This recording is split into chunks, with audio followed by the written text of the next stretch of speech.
We have said for weeks, months, years, if you don't lead, someone else will step up and lead. And, well, that's what we're seeing right now with the reports that there are college presidents, there are certain executives, business executives, that are in discussions for a new model for college football.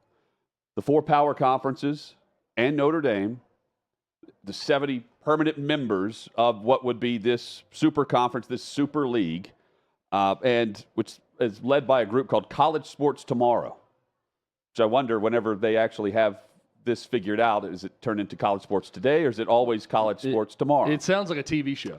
It does. College Sports Tomorrow. Yes.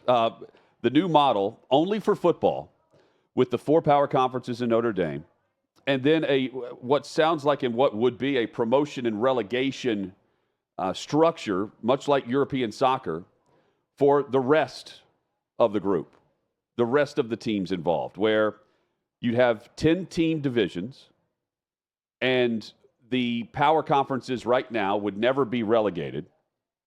This is something that Nick Saban has even proposed a couple of years ago about the relegation and the possible promotion up the ranks. But, Chad, there would be 7 divisions according to this 10-team model, and that would be very intriguing, at least for me, knowing that, well, this is going to be the crux of where we're headed instead of whatever Charlie Baker was proposing, this new structure for NIL at the end of last year, which never took off. Whatever is being discussed on Capitol Hill, which is not taking off. Here's business executives and presidents of prominent universities, including Gordon Gee. He's at the top of this. Gordon Gee. Yes. What do you make of this? Because this keeps everybody that wants to be a part of the Power Four, and it also would have a separate division for teams that would love to be a part of this group, that are a part of the have-nots, that would, in essence, get a chance to get a chunk of, or a piece of the pie moving forward as long as they continue to win. When I hear Gordon Gee, it makes me want to go by C. Thomas Withrow from here on out. It sounds very would love that. distinguished when you sounds hear like a balanced man to me. me. First initial does sound like someone who would have won a SIGAP Balanced Man Award, as I once did. Something else that I also learned was math back in the day. I felt like Russell Crowe in A Beautiful Mind, just texting our show group text this morning to no avail. No one was of any help on the group text this morning as I tried to sift through this report. And I'm thinking to myself, am I going nuts? Because Andrew Marchand, and I'm blanking on the second person who had this report for The Athletic, we'll find it.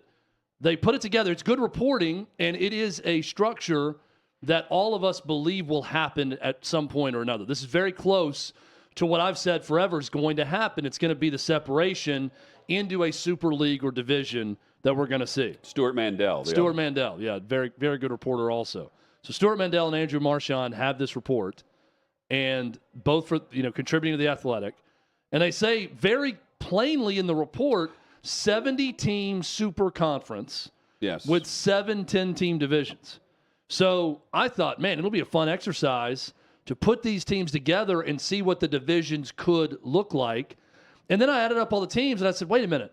I keep getting 68. I'm double, triple checking. Okay, there are 18 teams in the new Big Ten. There are 16 in the SEC. There are 17 in the ACC. There are 16 in the Big 12. That's 67 plus Notre Dame, 68. Could not get over that. I decided, all right, I'm going to take a chance. Not getting any help on this group text. So I'm going to put it out there to the world. The first response I get was a pretty reasonable one. They said, I've been doing the same thing in my mind, and all I can come up with is they're including Oregon State and Washington State, who just got left behind in the old Pac-12, and they're adding those 2 teams. So, Hutton, that's exactly what I did for this exercise. Awesome. And I'm going to show you what I did, and I there's no omissions here. I didn't cross anything out.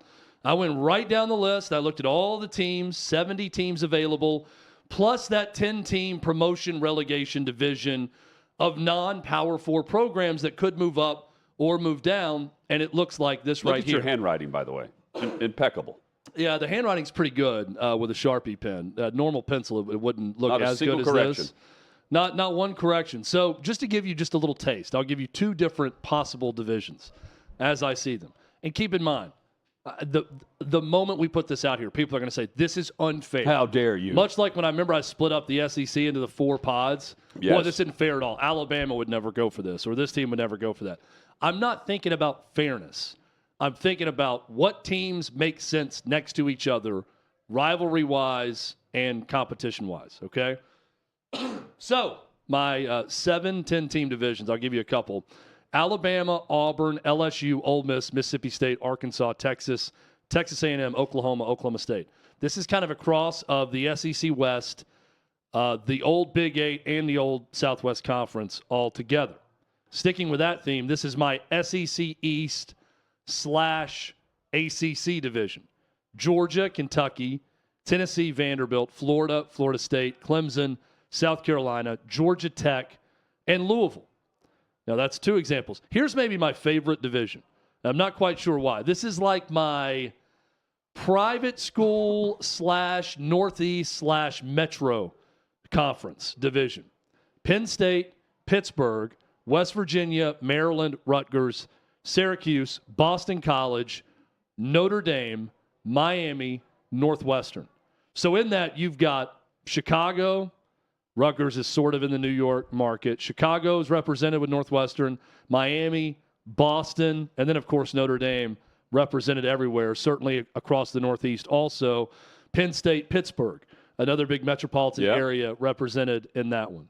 My 10 teams that I just initially threw in to the non-Power 4 division that could move up to a permanent member of this 70-team super conference or move down in division: Boise State, Liberty, Tulane, Army, Navy, Air Force, James Madison, Memphis, Marshall, San Diego State. This right here, my impeccable handwriting on this legal pad, Beautiful, is what college football could look like in a super conference. So the promotion and relegation list, I'm going to look through this again because the bottom 2 would be out, right, from this group based on this? Yep. Bottom 2 would And be then out, others and then could 2 move more up. would move up. And then if you win a certain amount of games or you qualify, then you're in to get a piece of the revenue share. Yeah, the way it goes is that division champion would automatically be in the playoff, right? So that's the 16-team playoff. Yep. You take, my understanding is you take the 8 division winners, they're automatically in, and then 8 at-large type selections after that.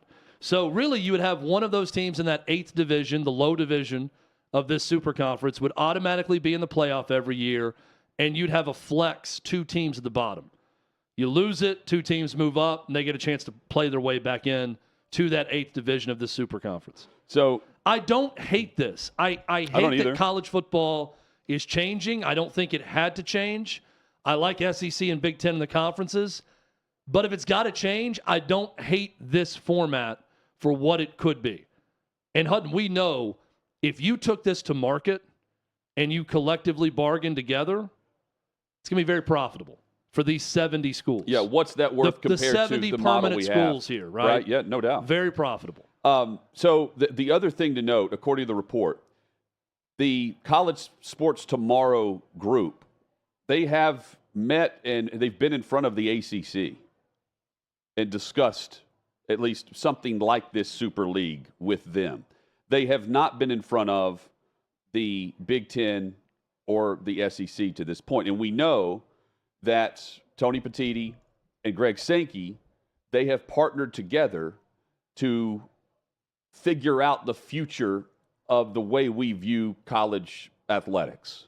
They're trying to lead things behind the scenes, not trying, they are. But this Super League idea, which is led by a group with Brian Rolap, who's with the NFL. He's number 2 behind Roger Goodell. He's potentially one of the next 2 commissioners. They're going to split the commissioner role in the NFL whenever Roger Goodell steps down into 2 different branches of leadership.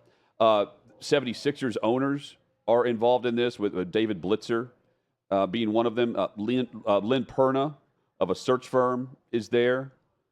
Plus Syracuse's chancellor. You have West Virginia's president. We mentioned E. Gordon Gee. The list is interesting. And you better believe that there will be network execs also involved in this if this picks up more steam. But being already in front of the ACC is intriguing to me. Yeah, but it's also intriguing that the SEC and other conferences, other leaders in the sport, won't meet with them for fear of pissing off ESPN and their network partners. That's also in the report, that they don't want to have a riff with their media partners by meeting with this group, because it's seen as an affront to their contract they have with them that extends into the 2030s. And I would also guess that ESPN wants to lead whatever structure is about to become of college football, right? You know, and keep this in mind too, like contracts can be broken. We've seen that with teams leaving conferences. This whole plan seems like a 2032, 2033 type start if they were going to move to something like this, because I think the Big Ten's package runs out in 2030, and then the SEC's 2031 or 32. Yes, and that's also when the NCAA tournament rights are up. Yeah, it's 1 year after the Big Ten. It's interesting how all of that's going to time out. So those power brokers not meeting with this group is interesting, and the presidents that are forming this plan are the presidents of West Virginia and Syracuse. That, too, is interesting to me, because these are teams that are desperate to be in the 70-team group, right? They're not the very bottom of the barrel, but I'm not putting them in with the major power brokers of the sport from a brand standpoint. So these are presidents that are saying, we better be involved in this lump group that's going to survive college football, and we're willing to cooperate. If you're the president at West Virginia or the president at Syracuse, you're just making sure you got a piece of the pie. And what we don't know are the others involved. It just says it includes these names. Right. We don't know. Example, there's no Big Ten or SEC president involved that we know of. Right. Maybe they are, but you see my point. Yes. Those Big Ten and SEC teams, they're fine. Regardless, we've got an ACC team and a misplaced Big 12 program that are with this group saying, yeah. Let's get together in the room. Let's make sure we have a 70-team super conference where we can go to market and collectively bargain a huge paycheck for us and make sure that we survive. It is in their best interest to do something like this and plan it out. And the other programs can sit back and see which way the wind is blowing and figure out what's best for them, knowing ultimately they're going to be just fine. Well, The Athletic also reported that the Big 12 had not received any type of meeting with this power league, the Power 4 league conglomerate that this new group, the Super League, wants to form. Sounds like the Avengers or something, like a superhero group. And the Super League. Wouldn't you think the 7 divisions is also pitched that way? More programs feel like they have a shot to win their division instead of 4 or 5, where it's all just packed in with better programs ahead of you if you're just middle of the pack. You know, you have that surge to the top, maybe an Iowa football program, for instance, that plays for the Big Ten championship. I mean, look, I think Iowa, just in my example, Iowa would feel pretty good in their division, because their division is Missouri, Nebraska, Colorado, Kansas, K-State, Houston, Texas Tech, TCU, Iowa State. Yeah. Now, if you are Oklahoma State and you're playing Oklahoma, Alabama, Auburn, LSU, Ole Miss, Mississippi State, Texas, Texas A&M in your division, that's a different animal. If you are South Carolina and your division at the top is Georgia, Florida, Florida State, Clemson, Tennessee every year, that's kind of like your schedule on some cases anyway in the SEC. Pretty tough. Yeah. Right? Yeah. I mean, it's different for everyone. If I had to pick the easiest division to win, and just my hypothetical breaking out in divisions, I got one division that's UNC, Duke, Virginia, Virginia Tech, NC State, Wake Forest, UCF, Cincinnati, Baylor, SMU. That is the one you got to feel good if you're any one of those teams, that you've got a good chance at winning your division every year. Sounds like the basketball league, doesn't it? Any of those. Wake Forest feels like they could win that division and play in the playoff.